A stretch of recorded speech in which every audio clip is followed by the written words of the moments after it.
Welcome back. A new website is trying to close the gap between recent graduates and the food and beverage industry.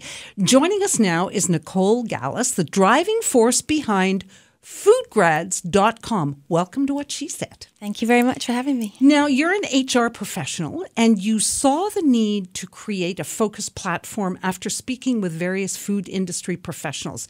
Tell us what you kept hearing that inspired this. So I would be talking to students and grads, and they would say, I can't get a job, number one. And then on the flip side, on the employer side, I would hear time and time again that, there aren't enough students, there aren't enough grads coming into the industry. So I definitely thought there's a huge gap here that needs to be filled. Whether it's a communication thing or whether the students are coming out of school with the right qualifications and skills, there's a big gap. I started FoodGrads a year and a half ago to try and fill that gap and hope that my 10 years previously in recruitment and all the connections I've made and great people in the industry would sort of collaborate and help me support students and grads. So, Nicole, tell me, where is the lack of qualified people from the hiring end? What are they saying that they can't find? I think the biggest missing ingredient, no pun, is the experience part. So students and grads are coming out with a degree, for example, in food science. And for a lot of small and medium companies, knowing that 96% of food companies in the Toronto area are under 100 people, under 100 employees, they need people that can hit the floor running. If you come out with just your degree and no hands-on industry experience, it's very challenging for a small organization, for a startup or a small business who the plant manager is the general manager, is the HR manager, they're wearing many, many hats and they can't necessarily handhold and train. So they need new grads that can come into the company that can sort of hit the floor running, so to speak. And I'm not sure that gap is being filled. I think the onus is on the food industry itself to provide more co-op opportunities and internships, and whether it's volunteer, to provide more opportunities to get this important, hands-on, relevant industry experience. Well, for those of us who aren't in the business, you're talking about food science. Yeah. What does that mean? Is that a chef? Yeah. Is that somebody who's running the logistics? Who is that person? Exactly the point. Again, another reason for starting FoodGrads is people don't know.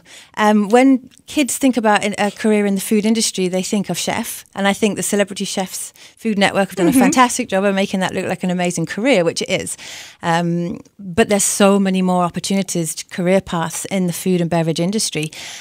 Food scientists, engineers. What do food scientists do? So they're the folks that formulate. I mean, I'm not a food scientist, so no. I'm going to try my best. Generally speaking, yeah, right? they're the folks in a lab, or on. They basically.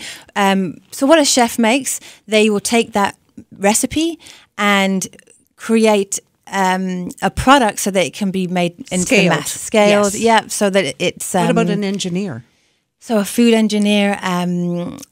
There's a ton of different opportunities, chemical engineers, industrial engineers, there's so many different facets within the food and beverage industry where somebody with an engineering background, a science background, marketers, HR people, the industry needs all these different people with those interests, but people don't generally think of food. It's not sexy, they think of... But it's sexy to eat because we have all these foodies. I mean, when I was younger, we weren't exactly foodies, but now there's a whole culture of foodies, people who want to go out and eat and try something new, people who want things delivered, people who want... farm to table. I mean, food is huge. Yeah. Is it not? I think the millennial generation and the folks coming up behind that, they've done an amazing job of putting a spotlight on the industry itself, like transparency, labeling. They want to know where their food's coming from, what's in it, which is fantastic. My goal and my intention is to take those wonderful foodies, those creative minds and energy and brilliance, and bring it into the industry. I think the people that grow, make and sell the food that we eat, they're the game changers. They're the ones that are going to make the difference. We can't just sort of sit back and say, well, change, big food, change what you're doing. It's the folks that are working in those companies that really have the power to change it. So I'm trying to attract more young, bright, wonderful people to do that. So a year and a half in, what does FoodGrads.com exactly do, and what has the response been from users? From users. So students and grads sign up for free. Yeah. The long-term intention is it for almost to become a bit of a LinkedIn for food and beverage specifically. Mm-hmm. To offer mentorship, training, skill development, an opportunity to gather, and what's been amazing with the blog is just to give a voice to the young people in the industry, certainly that are still trying to break into the industry. So, students and grads right now, why do you like your course? Why are you getting into the food and beverage industry?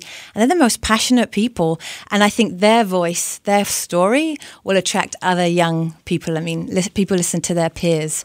So ultimately, they're going to be the people that are going to attract more into the industry. And on the flip side, I mean, Guelph University just did a study. For every 4 jobs in agri-food, there's only 1 grad coming out with the right qualifications. So there's definitely an opportunity to join an industry where you can stay for life. I mean, food is pretty recession-proof. It doesn't go away. Everyone eats, right? Yes, I know. Is that one of the reasons, or what are the other reasons you would recommend this industry to somebody? I just think, to your point, it's a wonderful industry. I mean, when I first started, when I moved to Canada from the UK, I've been in recruitment for a long time, and I had the choice of working at any industry in recruitment, and I chose food because of the people. Maybe again because I'm from the UK, but I found them really down to earth. There was no airs and graces, they're nurturers. They want to feed people ultimately. So they were just the nicest people to work with from my perspective as a recruiter. So, I think it's an industry where young people could look at it and say, I can make a difference in the world, whether it's packaging and changing packaging to serve the environment, less packaging in our oceans, whether it's activism, you care about animals, and that's your entry point. There are so many different entry points into the food industry, something that you care passionately about that you can bring to the industry and as a career path. So graduates of all fields can use the resources to get training and make the connections to enter the industry. Tell us what steps they need to take when they first go on the site. So it's really user-friendly. You basically set up a profile like you would with LinkedIn or Facebook or any of the other social platforms. Add your resume, build your resume within the system. We've tried to make it a little bit more user-friendly for students and grads because while LinkedIn is amazing and I use it every day, it wasn't designed for students and grads. And so I think we've definitely tried to develop a site that appeals more to them, enables them to showcase their skills and experience.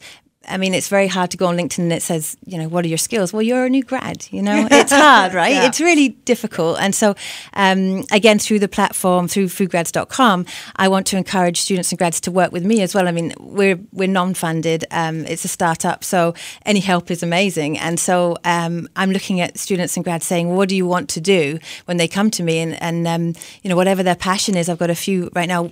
A couple started a YouTube channel for me. Another guy actually out of the States came to me almost a year ago and said, I want to start a podcast. So he started the My Food Job Rocks podcast, which he's up to almost 100 episodes, and he's done a fantastic job. He just celebrates the people and professions in food and talks to people all different, whether they're a food scientist or a food safety person. And, you get to hear from the horse's mouth how they started, what they did from an education standpoint, and how they've progressed in their career. What's next for the site? Next for the site is definitely creating more resources for the students and grads. I mean, ultimately, that is what it's for. On the flip side, we need to get employers involved because without the industry supporting FoodGrads, it's going to be very challenging to keep going. As I mentioned, we're non-funded, so we need the support of the food industry as a whole, and they need to sort of look at it as an insurance policy. We're busy trying to add to the pipeline to bring more people so that they can fill the roles they'll have. So for all you businesses out there and all you food grads, foodgrads.com, and you can connect with Nicole Gallace. We thank you so much for joining us. Thank you so much. I really appreciate you having me. This is what she said. We'll be right back.